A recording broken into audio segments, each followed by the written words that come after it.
11月29日选举当天要一个公投，就是18岁公民权修宪复决的公投。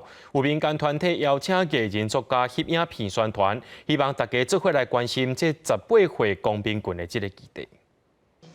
民意代表、NGO、学生等等几60个人吹背伫立法院召开座谈会，发表应对18岁公民权的想法。目前民调指出，40岁到60岁之间的可能处理拄好有10几岁的囡仔，对这个修宪尚无支持。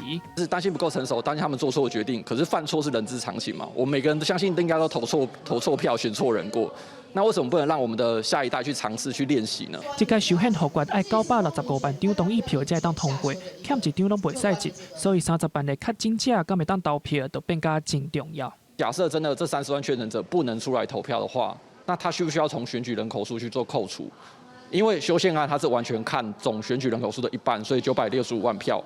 那如果这30万人会不会算进去？其实直接影响还蛮大的。林武是嘛表示，若是无法度将确诊者为选举人口扣除，中选会就应该爱想办法，让这个人会当出来投票。另外，为着催票，台湾青年民主协会嘛邀请导演吴念真、演员林美秀、歌手阿宝等等翕影片来宣传。同意，同意，同意，记得一起投同意。 网络上的名人，或是大家在电视上看过的艺人，或者是作家，或者是企业家，大家一起来回忆说，自己18岁的时候是不是其实也很努力，那也很期待被肯定。那透过这样的方式，让更多人可以一起加入认同的行列。